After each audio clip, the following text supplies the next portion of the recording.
It really pulls at my heartstrings, yeah. I'll do whatever I can to help a child get home. Lidditz resident Kim Zimmerman is an adoptive parent herself and is now reaching out to another family and child in need. For 2 years, Brian and Stephanie Carpenter of Lebanon have called 3-year-old Christina Maria, or Tintin, their daughter.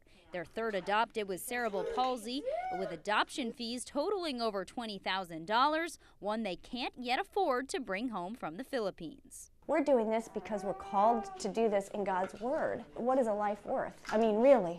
I mean, it is $20,000, and it sounds horrible to be paying $20,000, but you can't put a price on that. Kim, along with the help of her son Curtis and fellow Warwick football players, launched the 10 for Tintin t-shirt fundraiser, donating $10 from each sale to help offset expenses and bring Tintin home before Christmas. They're good guys. They're a good group of kids, and I think it's important to note that not only on the field, but off the field, they have big hearts. We just think that if we get the school involved, the community involved, I mean, it's definitely a possibility. And I mean, it's just one person and something small, but you know, it counts. What they're doing is really nice, and you know, she doesn't really have the greatest life right now, and I feel if we can bring her home by Christmas, she'll really have that life that she really needs. 8-year-old Brielle Brock shares the same compassion, choosing Tintin as the recipient of her yearly Christmas fundraiser, raising $200 at a local craft show. I sell snowmen, and my mom helps me with these little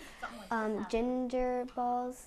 Hope that I have $200, and I hope that would be enough to get a little bit done. Through every little bit and raised awareness came an unexpected miracle last week, an anonymous donor who covered the remainder of the adoption fee, leaving fundraising sales to cover just travel expenses overseas. Our hope from this is anything that we would raise above and beyond what we need, we're going to turn over to the next family, and that's what we intend to do with 10 for Tintin, is keep turning it over so that it reaches 10,000 kids. After the overwhelming community support, Brian and Stephanie are now just waiting on one last piece of the puzzle, their immigration clearance, which they're expecting to arrive any day now. And once it does, they can make official travel plans to go to the Philippines and pick up their new daughter.